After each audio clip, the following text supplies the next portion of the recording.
Jadi setiap manusia itu, kecuali para nabi dan rasul, bahkan rasul pun ada yang mengalami ketergelinciran, tergelincir sehingga melakukan kesalahan. Dan di dalam Al-Quran disebutkan fa'azallahumas syaitanu anha, maka syaitan kemudian membuat Nabi Adam dan Hawa tergelincir. Apalagi kita ini manusia biasa, jadi tergelincir sehingga melakukan satu kesalahan itu adalah sesuatu yang manusiawi. Nah, bagaimana sikap kita ketika melihat orang lain yang tergelincir melakukan kesalahan?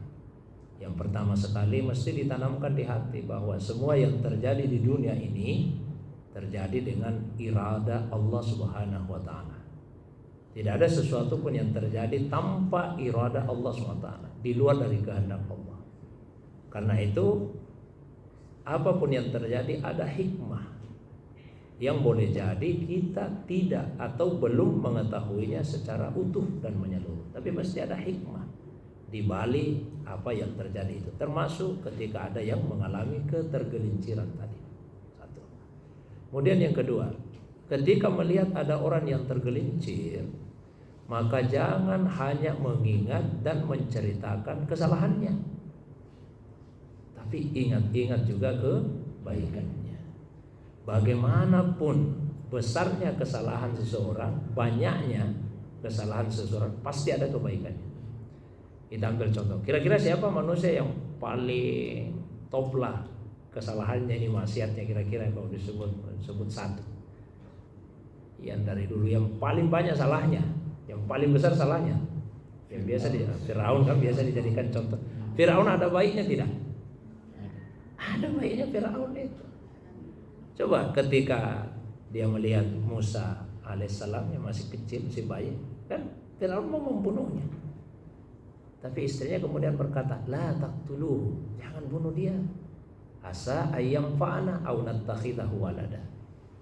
Ya, mudah-mudahan anak ini memberi manfaat kepada kita atau kita jadikan dia sebagai anak. Luluh hatinya Firaun ketika mendengarkan permintaan istrinya. Jadi kalau ada di antara kita ini, Pak, ada permintaan istri kita tidak penuhi, di bawahnya kita Firaun itu.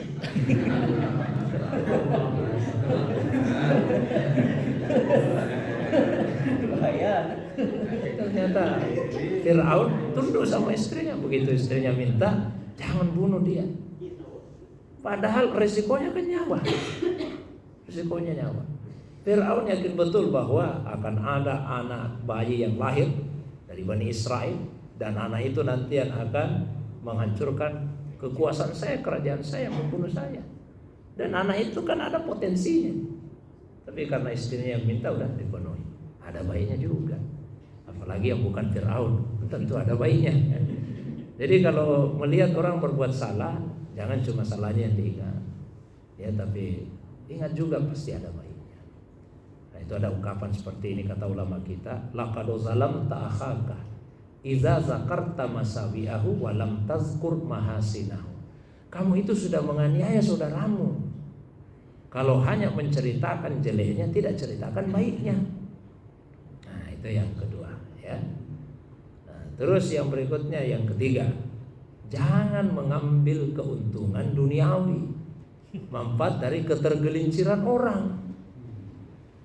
Jadi ketika melihat orang salah, kita jadikan itu sebagai sarana untuk mendapatkan keuntungan. Ya, kan macam-macam caranya orang kan untuk dapat keuntungan dari itu. Dijadikan konten lah, macam-macam. Jangan ambil keuntungan dunia. Ya, kalau kita mencari keuntungan akhirat, maksudnya apa? Kita jadikan bahan introspeksi. Ya, maka yang keempat, yaitu sebagaimana orang lain bisa tergelincir melakukan kesalahan, maka kita juga semuanya ini berpotensi untuk melakukan kesalahan yang sama, bahkan mungkin kesalahan yang lebih besar lagi. Kita semua punya potensi untuk melakukan kesalahan itu. Jangan terlalu berlebih-lebihan ketika ada orang yang melakukan satu kesalahan. Tapi ya namanya kesalahan bukan berarti dibenarkan, tapi jangan berlebih-lebihan dalam hal itu. Terus yang berikutnya, yang lebih penting lagi, lebih baik kita menyibukkan diri untuk memperhatikan aib diri kita daripada kita menyibukkan diri untuk menceritakan aibnya orang. Kan sebetulnya kita dihormati orang ini hanya karena Allah masih tutupi aib kita. Saya isi ceramah pengajian ini, bapak-bapak, ibu-ibu masih mau dengar karena Allah tutupi aib saya. Kalau Allah tidak tutupi aib saya, jangan didengar Ustaz. Banyak juga dosanya ternyata. Lebih banyak dosanya daripada kita itu. Tapi Allah tutupi itu. Kalau Allah SWT ingin mempermalukan seseorang, dengan mudah disingkap aibnya, tidak ada lagi orang yang kita hormati. Nah, itu beberapa adab ya ketika melihat ada yang tergelincir melakukan satu kesalahan. Lalu yang berikutnya, berdoa kepada Allah SWT. Semoga Allah SWT memberikan hidayah kalau ada orang salah. Allah maafkan kesalahannya. Dan yang ketujuh, ketika orang sudah minta maaf, maka jangan lagi berburu sangka. Tidak tulus itu minta maafnya. Kita tidak tahu hatinya orang. Ya, orang sudah minta maaf, kita katakan tidak tulus. Jangan sampai seperti pernah di satu peperangan. Nah, ini ada satu orang Islam berduel dengan orang kafir. Jatuh orang kafir itu, begitu jatuh mau dibunuh, langsung dia ucapkan syahadat. Pura-pura ini langsung saja dibunuh, Pak. Disampaikan ke Nabi, diceritakan ke Nabi. Apa kata Nabi? Kenapa kau tidak belas saja dadanya, supaya kau tahu dia pura-pura atau tidak? Ya, ketika orang sudah minta maaf, ya, maka kita lihat secara zahir saja, sudah dia minta maaf. Jangan lagi kemudian kita yang mau tahu isi hatinya, ini benar atau tidak. Nah, yang terakhir tadi tentang wali itu, sebetulnya semua orang beriman itu wali. Semua orang beriman itu walinya Allah. Kalau kita beriman, kita walinya Allah. Innama waliyukumullahu wa rasuluhu walladzina amanu. Nah, sesungguhnya wali kalian itu adalah Allah, Rasulnya, dan orang-orang yang beriman. Ini wali yang bersifat umum.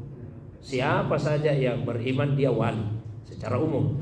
Meskipun ada wali yang bersifat khusus. Apa itu wali yang bersifat khusus? Wali yang bersifat khusus itu dijelaskan diantaranya dalam sebuah hadis. Nanti ada juga pembahasannya di Arba'in Nawawi ini. Dan itu disifati ulama sebagai asraful hadis fi auliyaillah. Seutama-utama hadis yang membahas tentang walinya Allah. Allah SWT berfirman, "Man 'adali waliyan faqad azantu bil harbi." Barang siapa yang memusuhi waliku secara khusus, saya umumkan perang terhadapnya. Itu wali yang bersifat khusus. Ya. Wa ma taqarraba ilayya 'abdi bi syai'in ahabbu ilayya mimma iftaratu. Tidak ada cara hamba mendekatkan diri kepada saya yang lebih saya suka dibandingkan jika dia melakukan saya wajibkan. Wa ma yasalu 'abdi yataqarrabu ilayya bin nawafil. Dan hambaku terus menerus berusaha mendekatkan dirinya kepada saya melalui ibadah-ibadah sunnah hatta uhibbah, sampai saya mencintainya. Fa idza ahbabtu, begitu saya sudah mencintainya, kuntu sam'ahu, saya jadi pendengarannya, alladzi yasma'u bi, yang dengannya dia mendengar. Wa basarahu alladzi yubsiru bi, saya jadi penglihatannya, dengannya dia melihat. Wa yadahu allati yabtisu bi, saya jadi tangannya, dengannya dia memegang. Wa rijlahu allati yamshi bi, saya jadi kakinya yang dengannya dia melangkah. Wala in sa'alani la utiyanna, kalau dia minta sesuatu saya pasti kasih. Wala in ista'adzani la uidzanna, kalau dia mohon perlindungan maka saya pasti akan memberikan perlindungan kepadanya. Ini wali yang bersifat khusus. Tapi kita tidak boleh terlalu mudah melabeli orang sebagai walinya Allah SWT yang bersifat khusus. Kalau yang secara umum ya, semua yang beriman kepada Allah SWT, maka itu adalah walinya Allah Subhanahu wa ta'ala. Mungkin itu, Pak. Allahu a'lam. Masya Allah.